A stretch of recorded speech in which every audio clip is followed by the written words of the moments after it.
Hey everybody, Cory from Aquariumcoop. Today we're just checking in on some projects. I got some new projects going on. I've traveled, went on vacation, came back from that. Then I went to Kentucky and checked in at the warehouse, did a bunch of meetings. And now I'm back and I can start focusing on some projects. And so you may have seen a video about kind of breeding professionally or turning it into a career. And this is a little bit of that. So this is more of, I'm gonna say breeding just to show people what you can do, like with a little bit of money. So what we did here is I bought some guppies from my store, and actually one passed away with quarantine meds. So, you know, when you're using quarantine meds, which I am here, I'm doing paracleanse, making sure they're really cleaned out so that we can get nice big broods going. And yeah, so I've got the 1, 2, 3, 4, 5, 6 left. And I also put in assassin snails because I have all these Malaysian trevus snails. Now, my goal with this tank is to take you from day 1, which this is actually about day 5 right now, all the way to, hey, look what we're buying. And so, you know, you got to put in a little bit of money to start with, and that little bit of money bought these guppies, bought a handful of assassin snails. It bought a little bit of guppy grass, which I ordered online, and luckily most of it came in okay. Some of it came in pretty mushy. I ordered some water lettuce that did not come in well, so that was a bummer. But the goal is here, 40-gallon tank, and I want to make some money. Like the goal, like I actually don't need to make money off fish, but I want to show you guys how you can take what you breed and turn it into the next fish, the next plant, the next thing. And my actual goal here is I want to work on making the largest guppies possible. It's been probably 10 years since I've seen what I consider to be, quote unquote, the whale guppies. And so I'm gonna work on that. That's gonna be a multi-month, year project. And so I just got random genetics. I got the guppy, you know, the assorted mix going. And you know, I remember seeing guppies that are like this big, the females, and they're like that fat. They're huge, and I'm not seeing that anymore. I think we've gone towards nanofish a lot, and this is something I missed. So you can see probably somewhere in here they've already dropped some babies. Yeah, kind of like right there. And so even though there's like no cover, and you can see it chasing it right now. That's what's gonna happen. You see that baby running for its life in the bottom corner? Even the female's chasing it down. So until this guppy grass, which should be super duper fast growing, grows in, that's gonna happen. I'm not gonna get a lot of actual babies out of here that survive and grow up. Now, why did I choose guppy grass?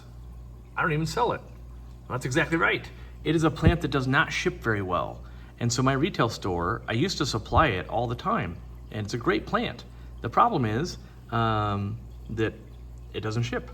So I got a little bit in, and we'll grow it. And my hope is that I can take it to the store, get some money for it with the guppies, and then show you what I turn that into long term. Maybe it'll spawn the next tank or something like that. So I just wanted to chime in on this project. You know, there's algae on the glass. We're getting it just set up. So still doing meds and all that kind of stuff. So, you know, just put some food in. Actually testing this food, it's doing really well. So it might actually be the next food after the magic nano feed, which is amazing. Over here, we've still raised our bettas.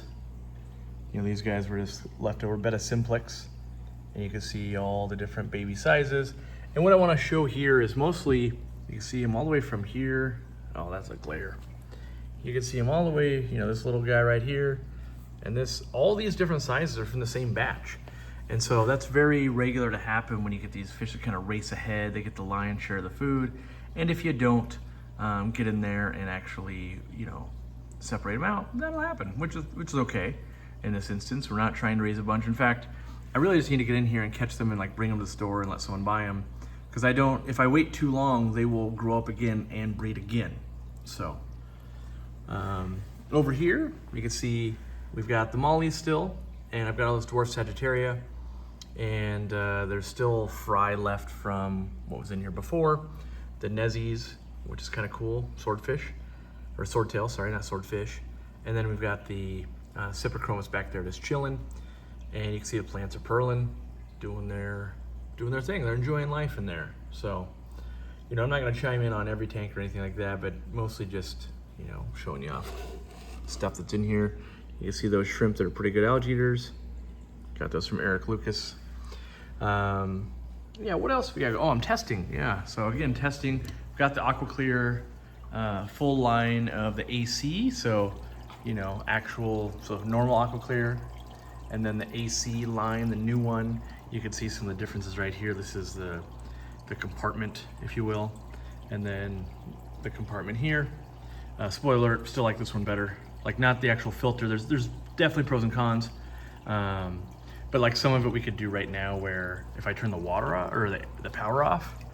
And so actually, what I'm gonna do is that's gonna turn that light off. So I'll unplug them. But I'm gonna hook them up to the light timer and have them turn on and off every day, and just see if there's, you know, like actually a problem. So now you can see they're both stopped. That's long enough to simulate a power outage, even though it normally be hours, right? But it doesn't really change much. If we plug this guy in, it starts right back up. So even though the motor's not inside, they've built it in a way in which it'll break siphon and just auto start right away. So that's good. I would say that's one of the best improvements they've done there, just on that. And then over here, you can see, you know, it's still held at siphon, but it's also brand new. So I'm guessing it will start right back up. I actually have never had the problem with it not really restarting, but a lot of people have. A lot of people don't have their water level up all the way either, so that's definitely part of that problem. And so this filter is also louder. I can hear when I turn back on, but it restarted. But, you know, as it gets plugged up with gunk and as they run, you know, I'll give you guys a long-term, I don't know about long-term, but a detailed review with what it comes with and what do they change. And there's a ton of changes actually, even though they look fairly similar. But some stuff is actually, you know, I'm not sure is better or worse, necessarily different. And so some are definitely better. Obviously it sits a little taller. I don't know if you guys can see that. That might be an issue. Like at my store, that's an issue, but here it's not. So working on that long term. We'll see how that goes. You can see, here's all my shrimps. And then the scuds are out in force because I fed the tank. So that's all these little guys are. Eventually I'll put some fish in here and they'll just gobble all those up and go nuts for it. Here we're testing the latest batch of basically a calcium type product, and the shrimp love it. So that's going well. This is another tank that I'm trying to kind of grow something for the store. So I've got way too much light, which I just cranked up today. But I ordered some red root floaters, and I got a little bit of the guppy grass going in here too, mostly to help the store. So again, another plant that doesn't ship well. There's definitely you know, lots of pieces that you know, melted down. Not all of them, like this one's like half melted, but you know, you get some mush coming in. Definitely, like that one's doing okay too, but like the leaf just came off. Like it's, you know, it doesn't ship well. People will ship it, but if you do order it from somebody, which we don't sell, by the way, if you do order it, know that you just need a piece or two to live, and you get a lot of mush. So, still haven't redone this tank. It's still on the to-do list. You can see all the algae, and then you still got all the moss on the back, and you know, crips are still doing okay. Got my little African cichlids here, my Pseudotrophia celosi. They don't look special yet, but that's fine. And I guess I could chime in on some plants. I did plant some plants. So like this big bad boy right here, this is a dwarf aquarium lily gone bonkers. I probably need to turn up the light a little bit because I've got all these nice lily pads. So yeah, if you're looking for, you know, something to play with, there you go. You can actually trim all of the ones up at the top, and it'll just keep kind of filling in. So that's kind of nice. And then I've got a flame sword back here that's almost done converting. This leaf is, you know, one of the originals, and it's making its new ones. So that's kind of nice. And then over here I did plant this balloon molly tank with some Java fern. It's making the babies. They'll start attaching to the rocks and everything. You can see some of the oldest growth, a little bit struggling there. But then we've got tiger lotus. This is actually one tiger lotus. So I bought one, I actually ordered it. I ordered it from the store, or from the warehouse. And it actually had a little offshoot. So I planted one there and one there. So you can see that one doesn't have a bulb, and that one does. So that was the original plant, and that was the offshoot. And I've been trimming this one a little bit because I don't want all the extra lilies. So you can see up here, only one lily pad is starting to open up while I was in Kentucky here. But yeah, this is tiger lotus. And again, just some color and you know, basic fish. I'm not doing anything too crazy here. But long term, it'll be a very easy to maintenance tank. And I think that's what I'm after. And I just enjoy these little balloon mollies. Look at that guy. That guy is full of life. Giant dorsal fin, got the leer tail going. That guy is a peacock strutting his stuff. And so they've been, you know, making babies and doing their thing in here, and I'm having a blast with that. So, you know, good little look from my desk. As we come over here, I've just been testing way too much stuff and working on stuff. Got most of the gravel in. I had to wait to get more gravel. So I've already forgotten. I started filming and then I was like, no one cares about gravel, but well, I guess I could figure it out. Each one of these boxes is 50 pounds. So I've got another 200 pounds I can put in, but I've got one empty box. Looks like 2, 3, 4, 5, 6, 7, 8. Yeah, so we already did 8. So we already did 400 pounds. It might go up to 600. And you can just see, like, yeah, there's a little bit too much in the corner. You need to smooth it out. You need to obviously kind of work it up to the logs. And I need to bury air lines and put a new diffuser on it. And the algae is starting to grow. And we put basically a giant group of Congo tetras in here that it was like 98% female at the store, and no one's gonna buy them. And I knew I was doing Congo tetras, so now I just got to put a bunch of males in. You know, there's a couple males. Those guys looking pretty good. They're just young. But yeah, I think long term, I ordered something. I want to put up a CO2 reactor. I want to play with CO2 a little bit in here.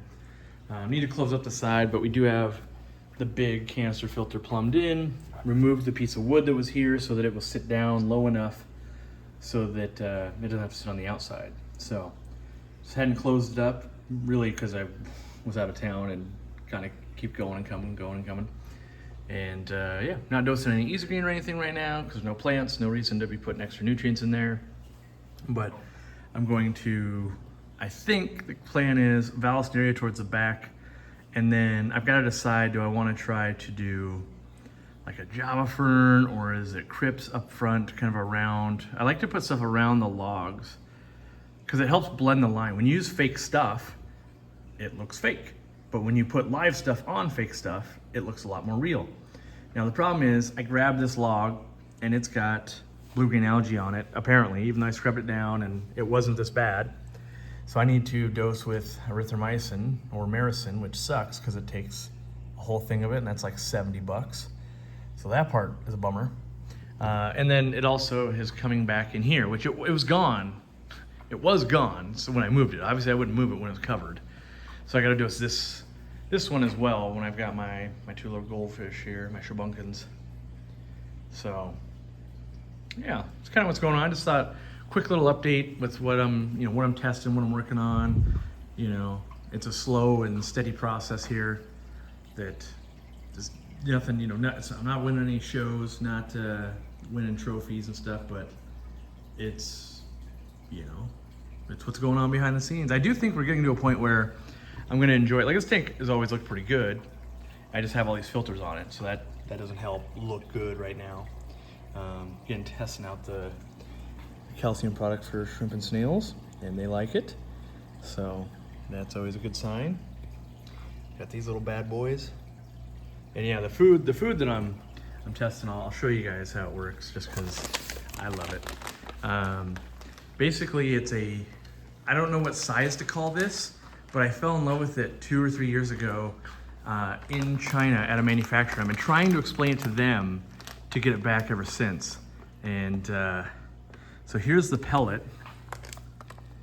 It's really small.